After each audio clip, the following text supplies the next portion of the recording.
आजीच्या गोष्टी.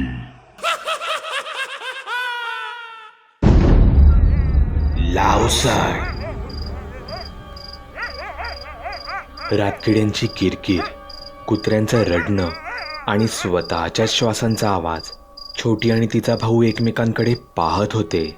ते आजही घाबरत घाबरतच आजीच्या खोलीत आले होते. समोर आजीची खाट होती. मानकाप्या, गिऱ्हा, हाकामारी, राक्षस या 4 गोष्टी त्यांच्या मृत आजीच्या तोंडून ऐकून त्यांची भीतीने आधीच गाळण उडाली होती. ते तिथे आले होते खरे, पण त्या खाटेवर बसायची आज त्यांची हिंमतच होईना. बराच वेळ ते तसेच उभे राहिले.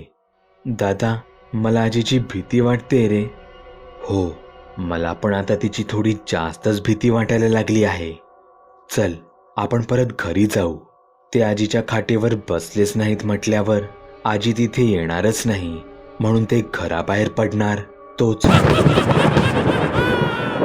आजी दारात उभी होती. दोघही मुलं फार घाबरली होती.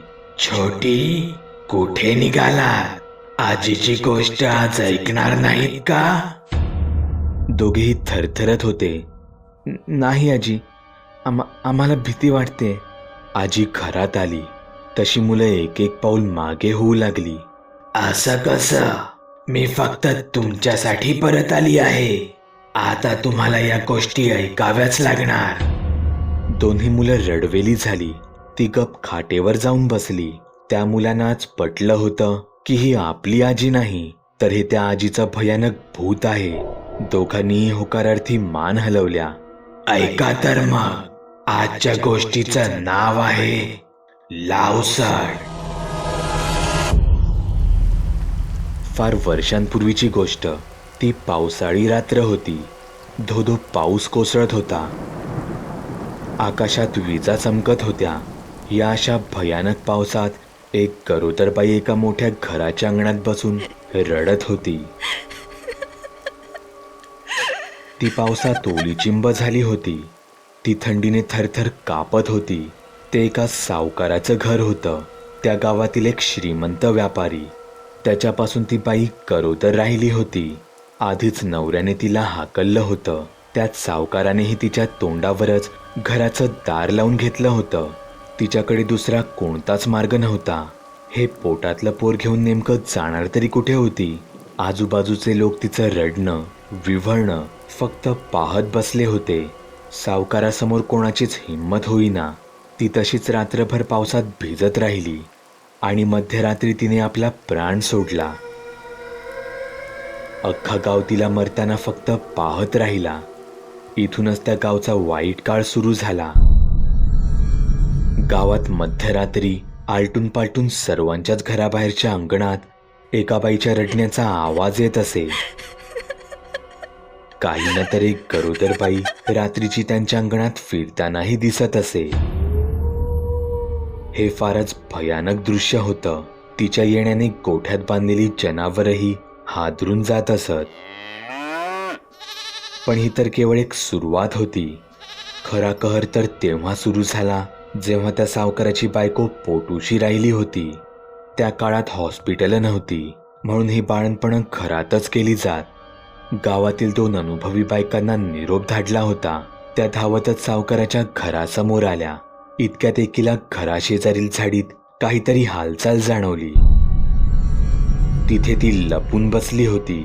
घरातून आवाज येताच त्या बायका धावत आत शिरल्या. काही वेळातच आतून बाळाच्या रडण्याचा आवाज आला. सगळं काही सुखरूप पार पडलं होतं. त्या दोघी घराबाहेर आल्या. सावकार आणि त्याची बायको आनंदात होते, पण हा आनंद फार काळ टिकणारा नव्हता. मध्यरात्र झाली होती. घरातील सगळे झोपले होते. अचानकच दारावर जोरात थाप पडली. एवढ्या मध्यरात्री कोण आलं असेल म्हणून सावकार जरा तावातावातच खिडकीत आला. त्याने बाहेर पाहिलं. बाहेर तीच मृत गरोदरबाई उभी होती. तिला पाहून सावकाराचं संपूर्ण शरीरच शहारलं. त्याचे हातपाय गळून पडले. पैशांचा सारा माज एका क्षणात निघून गेला. ती जोरजोरात गुरगुरत होती. ती दारासमोर फेऱ्या मारत होती. सावकाराने घाबरून खिडकी लावून घेतली. तशी त्याच्या कानावर दुसरी थाप ऐकू आली.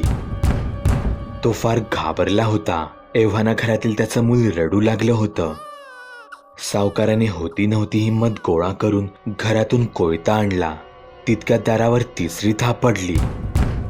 सावकाराने कोयत्याच्या मुठीवरची आपली पकड मजबूत केली. त्याच्या कपाळावर घाम जमू लागला होता. इतक्यात दार तुटण्याचा धाडकन आवाज आला. मुख्य दार नाही तर घराचं पाठचं दार तुटलं होतं. ती घरात पाठच्या दारातून आत आली होती. घरात बायकांच्या ओरडण्याचे, किंचाळण्याचे भयानक आवाज येऊ लागले. सावकार धावत आपल्या बायकोकडे गेला. त्याची बायको ढसाढसा रडत होती, पण त्यांचं मूल ते तिथे कुठेच नव्हतं. ती त्यांच्या मुलाला स्वतःसोबत घेऊन गेली होती. पण हा कहर इथेच थांबला नाही. गावात ज्यांच्या ज्यांच्या घरी नवजात मूल जन्माला येई त्यांच्या घरातून ती त्याच रात्री गायब होत असत. ती आधी त्यांच्या घराचं दार 3 वेळा वाजवत असे. दार उघडलं तर घरात शिरून, नाही उघडलं तर दार तोडून ती त्यांची मुलं पळवत असे. गावच्या वेशीवर नेऊन ती त्यांचा जीव घेत असे.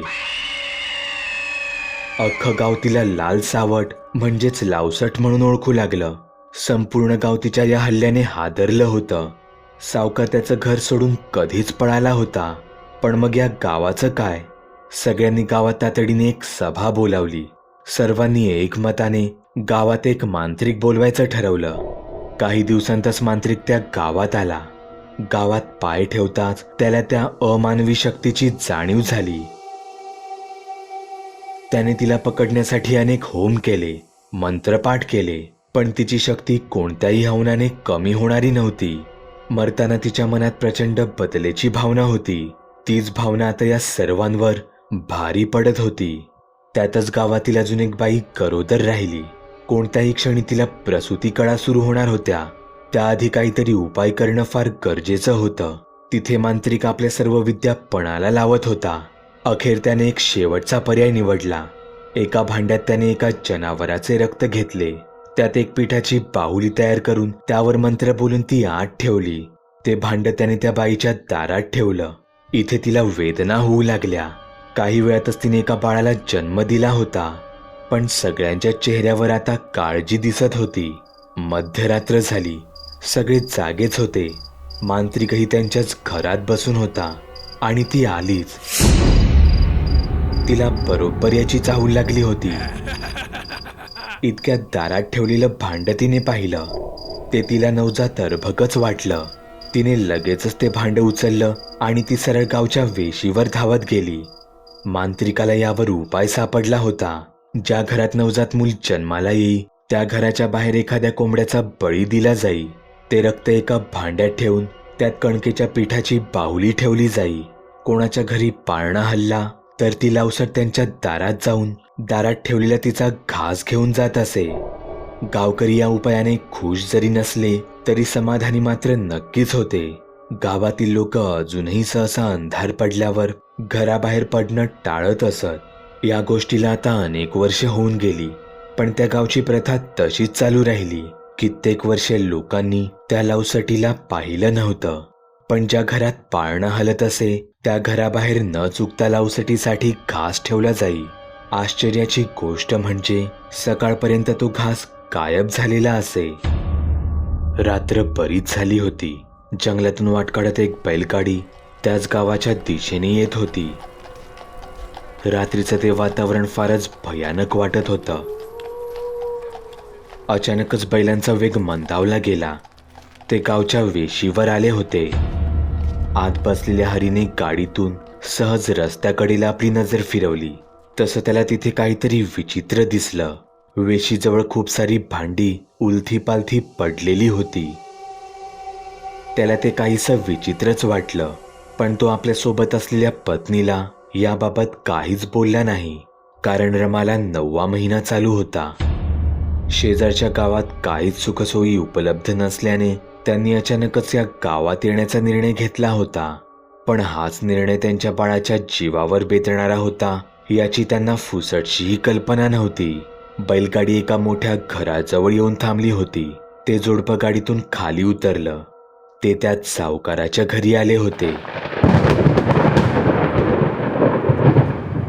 त्यांनी नेमकं तेच घर घेतलं होतं. गावातील शेजारी आपापल्या खिडकीतून त्यांना फक्त पाहत होते, पण कोणी मुद्दामून त्यांच्याशी संवाद साधला नाही. बैलगाडी आल्या मार्गी तशीच पुन्हा निघून गेली. बैलगाडी दारातून निघते न निघते तोच रमाच्या कळा सुरू झाल्या. हरी तिला कसा बसा घरात घेऊन गेला. तिला त्याने एका खोलीत जमिनीवरच झोपवलं. तो तिला तसंच एकटीला सोडून गावात मदत मागायला म्हणून धावत सुटला. रमाला प्रचंड वेदना होत होत्या. ती जोरजोरात विव्हळत होती, ओरडत होती. इतक्यात तिला काहीतरी विचित्रच जाणवलं. तिच्यासोबत अजून कोणीतरी रडत होतं. तिने स्वतःचा पदर आपल्या तोंडात कोंबला आणि ती त्या आवाजाचा कानोसा घेऊ लागली. अंगणात लावसट आली होती. ती तिथेच बसून रडत होती. घरात असलेल्या रमाला काहीच कळेनासे झाले. तसा अचानकच बाहेरून येणारा तो रडण्याचा आवाज बंद झाला. रमा घरातच इथे तिथे नजर फिरवू लागली. तिने सहज खिडकीकडे पाहिलं तर एक भयानक चेहऱ्याची बाई तिच्याकडे खिडकीतून आत डोकावून पाहत होती. तिने तिचा जबडा मोठा उघडला. तशी रमा जोरात ओरडली. तिच्या डोळ्यांवर अंधारी येऊ लागली. तेवढ्यात तिचा नवरा हरी 2 बायकांना सोबत घेऊन घरात आला. त्या दोघी लगेच रमाच्या खोलीत गेल्या. बऱ्याच वेळानंतर तिचं ओरडणं थांबलं होतं. तिने 2 गोंडस बाळांना जन्म दिला होता. बायका घरातून बाहेर निघाल्या. जाताना त्यांनी हरीला त्या उतार्याबद्दल सांगितलं. त्यांनी हेही सांगितलं की जर तुम्ही उतारा घराबाहेर ठेवला नाहीत तर ती तुमच्या घरात शिरेल. पण एवढ्या रात्री लगेच कोंबडी वगैरे कापणं थोडं अवघडच होतं. त्यामागचं कारण त्याला ठाऊक नव्हतं. काही देवाचं असेल असं समजून त्याने तो उतारा उद्या आरामात ठेवण्याचं ठरवलं. इथे रमा वेगळ्याच काळजीत होती. रमाने लावसट पाहिली होती. तिचं भयानक रूप अजूनही तिच्या डोळ्यासमोरून जात नव्हतं. रात्र बरीच झाली होती. रमाने न राहून हरीला सगळी गोष्ट सांगून टाकली, पण त्याने त्याकडे जास्त लक्ष दिलं नाही. मध्यरात्र झाली तसा त्यांचा दरवाजा जोरात वाजला. रमाने हरीचा हात घट्ट पकडला होता. ती खुणेनेच नाही म्हणत होती, पण हरीने तिचं काही ऐकलं नाही. त्याने खिडकीतून हळूच बाहेर वाकून पाहिलं. बाहेर एक भयानक बाई उभी होती. ती जोरात किंचाळली. हरीला कापरी भरली. त्या बायका बोलल्या होत्या, जर उतारा ठेवला नाही तर ती घरात शिरेल. हरीचे काका देवाधर्माचे जाणकरी होते, त्यामुळे हरीलाही काही गोष्टींची कल्पना होती. हरी धावत आत आला. त्याने घराच्या शुद्धीसाठी आणलेलं गोमूत्र आणि हळद एकत्र केली. तशी दारावर दुसरी थाप पडली. हरीने धावत त्याचा लेप दाराखाली आणि उंबऱ्यापाशी लावला. हाच प्रकार त्याने पाठच्या दाराजवळही केला. तिथे रमा सर्व देवांचा धावा करत होती. दारावर तिसरी थाप पडली आणि अचानकच सगळं शांत झालं. लावसट बाहेर होती की कुठे गेली होती काहीच कळेना. अचानकच कौलांचा धाडधाड आवाज येऊ लागला. ती दारातून येऊ शकत नसली तरी छतातून तर नक्कीच येऊ शकत होती. हरी आणि रमा दोघेही घाबरले होते. तिथे तिने घराची कौलं फोडली. तिने त्यातूनच आत वाकून पाहिलं. तिचं ते भयानक रूप मन सुन्न करणारं होतं. ती छतातून आत शिरणार तोच ती अचानक थांबली. तिच्या काहीतरी कानावर पडत होतं. बाहेर मांत्रिक आला होता. त्या 2 बायकांनीच मांत्रिकाला तिथे बोलावलं होतं. त्याने बाहेर उतारा तयार ठेवला होता आणि तो त्या लावसटला आवाहन करत होता. ती सरसरत छतावरून खाली उतरली. तिने तो उतारा पाहिला. तिला तिचा घास मिळाला होता. ती तो घेऊन धावत गावच्या वेशीवर गेली. आजी, म्हणजे मांत्रिकाने सगळ्यांना वाचवलं होतं ना? नाही, गोष्ट अजून संपली नाही. मांत्रिक तिथून निघून गेला होता, पण काही वेळातच ती लावसट पुन्हा एकदा तिथे आली. तिने 2 गोंडस बाळांना जन्म दिला होता. एका बाळासाठी एक उतारा होता, पण दुसऱ्या बाळासाठीचा उतारा ठेवायला सगळेच विसरले होते.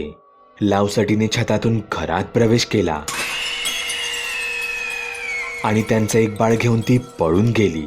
लावसटीने तिचा घास घेतला होता. आजही त्या गावात लावसटीचा कहर तसा चालूच आहे. घरात पाळणा हल्ला की लोक आजही घराबाहेर उतारे ठेवत आहेत, पण लावसट मात्र संधी शोधत आहे तिचा खरा घास घेण्याची. हे एकदा छोटी जोरात ओरडली. ती किंचाळतच घराबाहेर आली.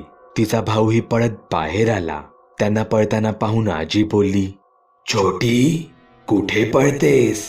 आज पळतेस, पण उद्या परत येशील ना आजीच्या गोष्टी ऐकायला?